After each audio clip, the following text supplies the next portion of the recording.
नमस्कार दोस्तों, welcome to 10x trader. मैं हूं राजेश कुमार और आज बात करने वाला हूं उन स्टॉक्स के बारे में जिन पे आज फोकस रखना है। कुछ स्टॉक्स में हमको डिविडेंड मिला है, कुछ स्टॉक्स में कुछ खास न्यूज़ है, उसके बारे में देखेंगे। लेकिन पहले हम देख लेते हैं कि चाइना और यूएस का जो टैरिफ वार है वो कहाँ तक जा रहा है। तो कल के दिन में मार्केट में बहुत बड़ा रैली आया था। इंडियन मार्केट तो बंद था, लेकिन बाकी मार्केट्स में बहुत बड़ा रैली आया था क्योंकि ट्रंप ने 90 डेज़ का पॉज लगाया था। हालांकि ये पॉज चाइना के ऊपर नहीं है, चाइना के ऊपर इनफैक्ट टैरिफ को बढ़ा के 140% तक बढ़ा दिया गया था। तो इसके अगेंस्ट में चाइना ने क्या किया, उसने भी अपना टैरिफ को बढ़ा दिया है। तो हम देख रहे हैं कि दोनों कंट्रीज़ में से कोई भी हार मानने वाला नहीं है। यहाँ से ये टैरिफ बढ़ा रहा है तो वहाँ से वो टैरिफ बढ़ा रहा है। तो ये तो मान लीजिए झूला झूलने की तरह हो गया, एक बार ये बढ़ा रहा है, एक बार ये बढ़ा रहा है। लेकिन इसके वजह से क्या है, जो इन्वेस्टर्स है वो बहुत ज़्यादा डर गए, क्योंकि अगर ट्रंप इस तरीके से बिहेव करेंगे कि कोई उनका, हम बोल सकते हैं बिन पेंदी का लोटा, मतलब कोई फिक्स तरीका नहीं है, आज बोलता है ये, कल उसका पूरा अपोजिट कर देता है। और चाइना भी किसी तरीके से हार मानने को रेडी नहीं है। तो ये ट्रेड वार अगर लंबा चलता है तो इससे पूरे ग्लोबल इकोनॉमी को असर पड़ेगा, जिसके वजह से इन्वेस्टर्स का पैसा बहुत ज़्यादा डूब सकता है। तो देख सकते हैं उसी की वजह से आज फिर से मार्केट में बहुत ज़्यादा डाउनफॉल आया। कल के दिन इन्वेस्टर्स को थोड़ा प्रॉफिट हुआ, लेकिन जब उनको दिमाग में समझ में आया कि ये बहुत लंबे समय तक नहीं चलने वाला, सिर्फ 90 डेज़ का पॉज है, मतलब फिर से कुछ ना कुछ आगे दिक्कत हो ही सकता है। तो इसके वजह से मार्केट फिर से गिरने लग गए। इनफैक्ट आपका चाइना मार्केट, जापान मार्केट सारे के सारे गिर चुके हैं। तो एक बार जाके हम पूरे ग्लोबल मार्केट्स को देखते हैं कि वहाँ पे क्या हो रहा है। यहाँ पे देख सकते हैं आप S&P 500 जो कि कल 4-5% ऊपर था, वो आज 3.5% डाउन है। नेस्डेक जो कि कल 12% ऊपर था, आज वो 4.3% डाउन है। यूरोपियन मार्केट हालांकि हमको थोड़ा ग्रीन में दिख रहा है, 2.93%, 3.69% और 4%। वहीं पर अगर हम इंडिया का देखें, गिफ्ट निफ्टी, तो वो हमको थोड़ा सा बढ़ावट दिख रहा है, जो कि अराउंड 2% के आसपास है। तो ठीक ठाक ही हमको ग्रोथ यहाँ पे दिख रहा है। निके देखें तो बहुत ज़्यादा टूट गया है, आपका 4.65% हो चुका है। हैंग सेंग अगर देखें तो वो भी हल्का सा गिरावट है, 0.61%। ताइवान में 0.57% अप है। कॉस्पी में भी 1.5% का डाउनफॉल दिख रहा है। तो देख सकते हैं जो एशियन मार्केट्स है उसमें हमको हल्का फुल्का गिरावट दिख रहा है, और जो यूएस का मार्केट है उसमें बहुत ज़्यादा गिरावट दिख रहा है, अराउंड 3.5-4% तक का डाउनफॉल हमको दिख रहा है। और पूरे साल का अगर देखें अभी तक का, तो डाउ जोन्स फ्यूचर्स आपका 7% डाउन है, S&P 500 अभी भी आपका 10% डाउन है, और नेस्डेक तो 15% डाउन है। तो यूएस का मार्केट का जो हाल है बहुत ज़्यादा खराब है, और ये सब कुछ डिपेंड करता है इस टैरिफ वॉर के ऊपर कि वो कैसा मोड़ लेता है।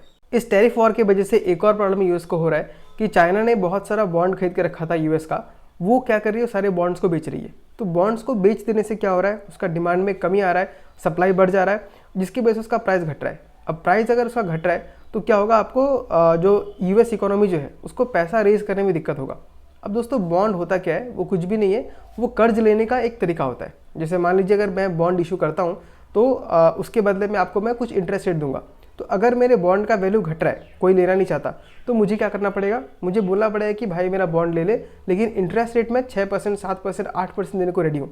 तो अगर मैं ज़्यादा इंटरेस्ट रेट दूंगा तो नुकसान मुझे होने वाला है। जितना सस्ता में अगर मुझे बॉन्ड मिलता है उतना मेरे लिए फ़ायदा होता है। तो इसके वजह से यूएस बहुत ज़्यादा प्रॉब्लम फेस करने वाला है। तो मुझे लगता है अगर भगवान ने सद्बुद्धि दिया तो ट्रम्प बैक ऑफ कर जाएगा, वरना जो इकोनॉमी है उसको बहुत ज़्यादा असर पड़ने वाला है, और सबसे ज़्यादा इम्पैक्ट पड़ेगा यूएस को। और यूएस को इम्पैक्ट पड़ने की वजह से जो बाकी कंट्रीज़ डिपेंडेंट है यूएस के ऊपर, जो एक्सपोर्ट करते हैं, उनको भी बहुत ज़्यादा असर पड़ने वाला है। तो हमारे इंडियन मार्केट के ऊपर भी अगर देखें तो डायरेक्ट असर नहीं पड़ेगा, लेकिन इनडायरेक्टली हमको बहुत असर पड़ने वाला है। तो अभी मेरे ख्याल से आपको थोड़ा कॉशियस रहना चाहिए। हालांकि आपका जो थोड़े थोड़े अमाउंट में जो पैसा जाता है, जो एसआईपी जा रहा है, वो कंटिन्यू होना चाहिए, लेकिन इस टाइम पे लमसम लगाने के बारे में नहीं सोचना चाहिए। अगर आपको लमसम लगाना ही है तो आप एफएमसीजी सेक्टर में लगा सकते हैं या डिफेंस सेक्टर में लगा सकते हैं, जो कि इंडिया के ऊपर ही डिपेंडेंट है। तो ये टैरिफ वार तो चलते रहेगा। अब उसी के साथ हम कुछ ऐसे स्टॉक्स देख लेते हैं जिनके ऊपर आज फोकस रहेगा। सबसे पहला जो स्टॉक है उसका नाम है टीसीएस। उसका रिजल्ट कल आया और रिजल्ट उतना कुछ खास नहीं हुआ। आपको पता भी है कि आईटी कंपनी का समय अभी खराब चल रहा है, तो वैसे उसी के अकॉर्डिंग रिजल्ट भी दिखने मिला।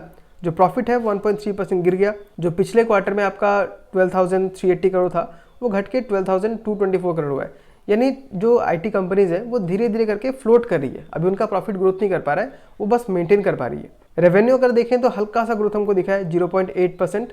मार्जिन अगर देखें तो मार्जिन भी हमको थोड़ा गिरता हुआ नजर आया, 24.5% से 24.2% पे आ गया।